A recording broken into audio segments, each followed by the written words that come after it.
Ang mahal na pasyon ni Jesucristong Panginoon natin, pasyon ni Padre Gaspar Aquino de Belen. Dito kita minamahal ng sariling palalayaw.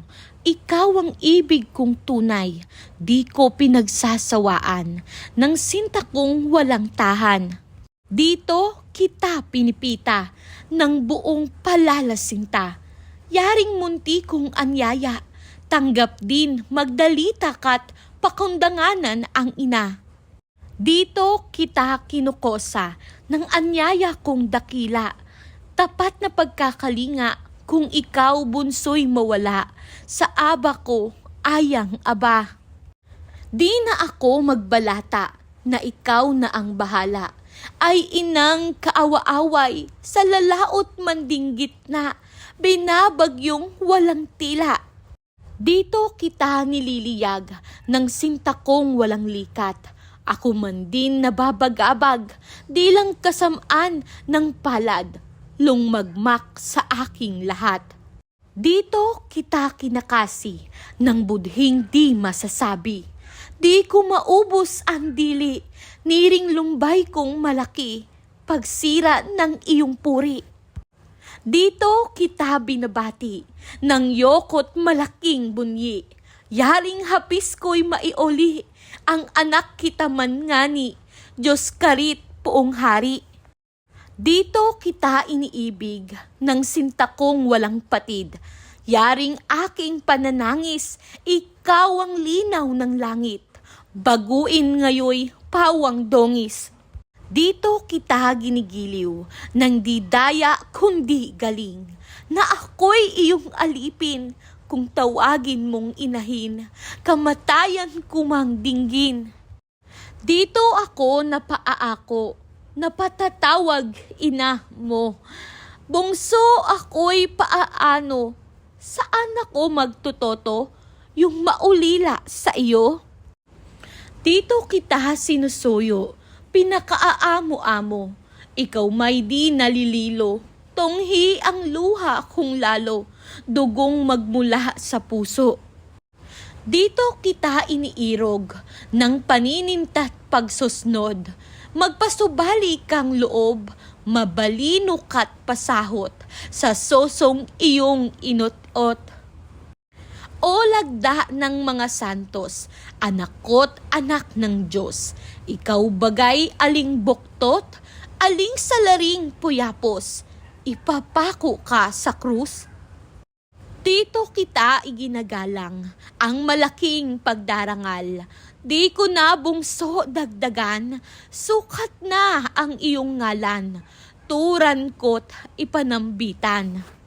Yaring aking munting habag, sa bolinya na narapat, ay di nga bungso salamat, kung tinanggap mong lahat, na loob mo'y sinusukat. Ang mahal na pasyon ni Jesucristong Panginoon natin, ni Padre Gaspar Aquino de Belen, mas pinasimpleng version. Dito kita'y minamahal ng sariling palalayaw. Ito ang ibig kong tunay, di ko pinagsasawaan ng sinta kong walang tahanan. Dito kita'y hinihiling ng buong pagmamahal. Itong munting paanyaya ko ay tanggapin mo at makidalamhati bilang paggalang sa ina.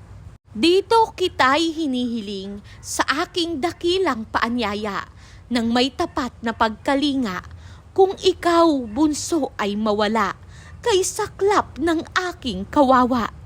Hindi na ako mag-aalala at ikaw na ang bahala, kay inang kaawa-awa, tila nasa gitna ng laot na walang tigil na binabagyo.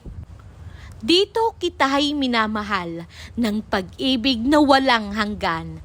Ako man ay nababag-abag sa tindi ng masamang kapalaran, na tila sa akin ay bumagsak lahat. Dito kita'y minamahal ng pag-ibig na di masabi.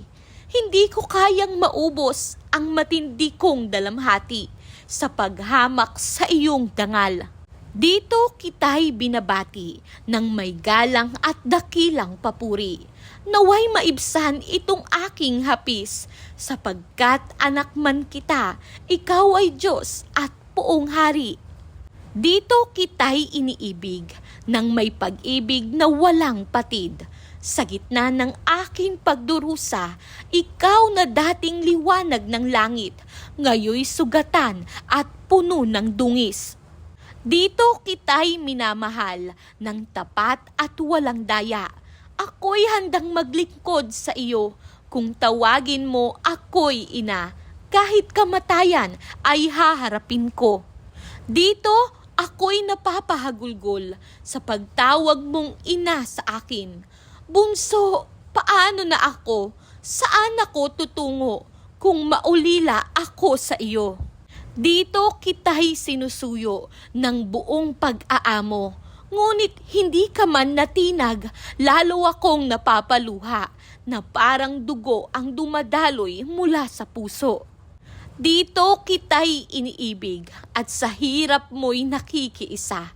Tatagan mo ang iyong loob kahit sakit ay iyong tiisin.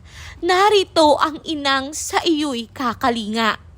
O huwaran ng mga banal, anak ko at anak ng Diyos, anong kasalanan ang nagawa mo? Anong sala ang iyong tinaglay upang ipako ka sa krus? Dito kita'y iginagalang ng may dakilang pagpupugay. Hindi ko na, bunso, daragdagan, sapat na ang iyong pangalan na aking sambitin at parangalan. Itong munting habag ko na tanging maiaalay sa iyo ay hindi sapat, bunso, sa lahat ng hirap na tinanggap mo ng buong loob at kusang loob. Tuwing Semana Santa, may isang tradisyong mahigit ilang salinlahi ng ginagawa ng mga Pilipino, ang pabasa ng pasyon. Ngunit, naisip mo na ba bakit naging bahagi ng kulturang Pilipino ang pasyon kung hindi naman ito nagmula sa sinaunang tradisyon ng ating mga ninuno? Ang sagot ay matatagpuan sa ating kasaysayan. Nang sakupin ng mga Espanyol ang Pilipinas, hindi lamang pamahalaan ang kanilang binago, pinalaganap din nila ang Kristyanismo. Isa sa mga ginamit upang maituro sa mga Pilipino ang buhay, paghihirap, kamatayan at muling pagkabuhay ni Hesukristo ay ang akdang panrelihiyon, kabilang dito ang pasyon. Mahalaga ito dahil mas madaling na ipauunawa sa mga Pilipino ang mga aral ng Kristyanismo sa pamamagitan ng wikang nauunawaan nila at paraang maaaring bigkasin, awitin at pakinggan. Kaya, mula sa pagiging akdang panrelihiyon, unti-unti itong naging bahagi rin ng tradisyon at kulturang Pilipino, lalo na tuwing mahal na araw. Isa sa mga unang pasyong naisulat sa Tagalog ang Mahal na Pasyon ni Hesukristong Panginoon natin ni Padre Gaspar Aquino de Belen. Kapag binasa natin ang orihinal na sipi, mapapansin ninyo ang mga salitang kita, ikaw, Diyos, anak, krus. Hindi ito basta maling spelling. Makikita rito ang lumang paraan ng pagsulat ng Tagalog. Kaya bukod sa relihiyon, may naipakikita rin ang akda tungkol sa pagbabago ng ating wika sa paglipas ng panahon. Pag-usapan natin ano ang nangyari sa sipi. Sa bahaging ating binasa, nangingibabaw ang tinig ni Maria bilang isang ina. Nakikita niya ang paghihirap ng kanyang anak. Nakikita niyang sugatan at hinahamak si Jesus. At habang papalapit ang kamatayan nito, lalo ring tumitindi ang kanyang dalamhati. Ngunit may isang bagay na hindi nagbabago, ang pagmamahal niya sa kanyang anak. May bahagi sa akda kung saan tila itinatanong ni Maria, ano bang kasalanan ng aking anak upang ipako siya sa krus? Gayunman, hindi niya iniwan si Jesus. Nanatili siyang nagmamahal, dumadamay, at nananampalataya hanggang sa huli. Simple at mabigat ang mensahe. Ang tunay na pagmamahal ay nananatili kahit sa panahon ng matinding paghihirap. At sa akda, ang pagmamahal na ito ay makikita sa ugnayan ng ina at anak, kasabay ng pananampalataya at pagtitiis sa gitna ng sakit. Mahalaga pa ba ang pasyon ngayon? Mahigit 3 siglo na ang lumipas mula nang maisulat ang akda. May halaga pa ba ito ngayon?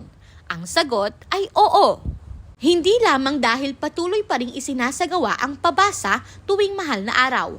Mahalaga rin ito dahil bahagi na ito ng ating panitikan, kasaysayan, wika, pananampalataya at kulturang Pilipino. Sa pagbabasa nito, makikita natin kung paano nakaimpluwensya ang panahon ng Espanyol sa panitikan at mga tradisyong hanggang ngayon ay makikita pa rin sa ating lipunan.